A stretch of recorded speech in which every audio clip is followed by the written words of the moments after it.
Hello sir, hi sir. నవ్వుతుంటే బాగున్నావు. Thank you so much అన్న. నేను చూస్తానని చెప్పి అసలు అనుకోలేదన్నా. భలేవాడి నేను మాట్లాడకపోతే ఎట్లా నీకు? అసలు బాగుండన్న, నేను ధైర్యంగా ఉన్నాను, ఏం ప్రాబ్లం లేదు. నేను త్వరగా ట్రీట్మెంట్ తీసుకుని తొందరగా బయటకు వస్తాను. ఫస్ట్ దేవుడు అసలు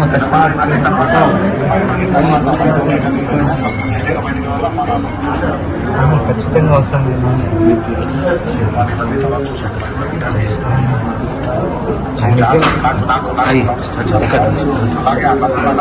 అనుభూతూనే ఉంటానన్న, ధైర్యంగా నేను బయటకు వస్తాను. Thank you so much. మీరు అట్లాగే ఉండాలి, ధైర్యంగా. మీరు నవ్వుతూ ఉంటే కొన్నంత బలం వస్తుంది. మీరే చెప్పండి అన్న, నేను చెప్తే మా అమ్మ.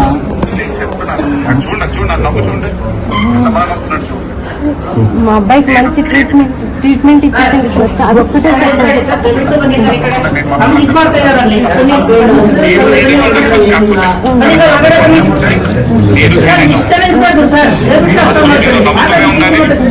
గట్టిగా ఉండాలంటే మేమందరూ కూడా ప్రార్థిస్తాం, తను బాగుండాలి.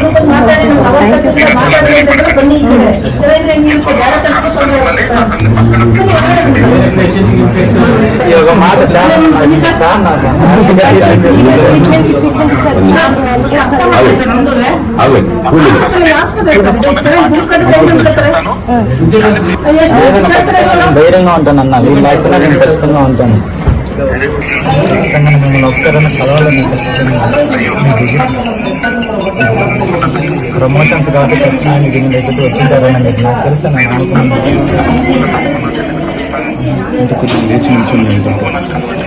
ఖచ్చితంగా నేను వస్తానన్నా.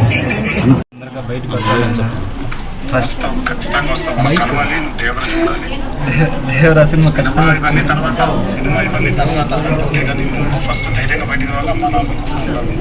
ఖచ్చితంగా వస్తానన్నా. సినిమాలు ఇవన్నీ తర్వాత చూసుకున్నాం, ఇవన్నీ కానీ అలాగే ఆ నవ్వును అలాగే కొనసాగించాను. నవ్వుతూనే ఉంటానన్న, ధైర్యంగా నేను బయటకు వస్తాను. నేను కూడా దేవుడిని ప్రార్థిస్తాను. థ్యాంక్ యూ సో మచ్ అండి. మా ఫ్యామిలీ మొత్తం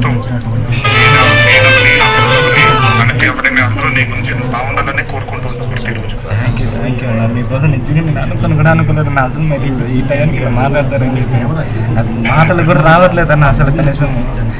నాకు అసలు బాగా నవ్వుతున్నావు, నాకు అది చాలా నవ్వే చాలా రోగాలకి నివారణ అని చెప్పి నవ్వుతా ఉండు. మీరు చెప్పారు కదా నా జీవితం అనేది కష్టము, చావు వరకు పోయేసి వెనక్కి రండి అని చెప్పాను. భయపడినప్పుడల్లా మాట నీకేం కాదు, మీ అమ్మ నాన్న ఆశిస్తున్నాయి, అంతమంది అభిమానులు ఆశిస్తున్నాయి, నీ కుటుంబ సభ్యులు ఆశిస్తున్నాయి.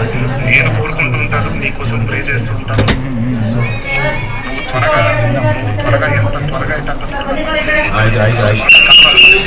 ఖచ్చితంగా అన్న నేను కలుస్తాను. ఖచ్చితంగా మిమ్మల్ని ఒకసారైనా కలవాలని. ఖచ్చితంగా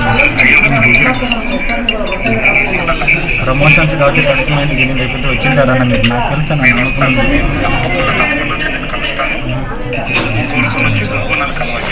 ఖచ్చితంగా నేను వస్తానన్నా. చాలా హ్యాపీగా ఉంది అసలు. నాకు ఏం చెప్పాలో కూడా తెలియట్లేదన్న ఈ టైంలో. నిజంగా ఇప్పుడైతే ప్రశాంతంగా ట్రీట్మెంట్ తీసుకుంటాను, హ్యాపీగా ట్రీట్మెంట్ తీసుకుని. వెరీ గుడ్, అట్లాగే ఉండాలి. ఆ ట్రీట్మెంట్ తీసుకోవాలి, ధైర్యంగా ఉండాలి. ఖచ్చితంగా నేను ఒకటే పాజిటివ్ మైండ్ సెట్లోనే ఉన్నానన్న. కానీ ఒకటే బాధ.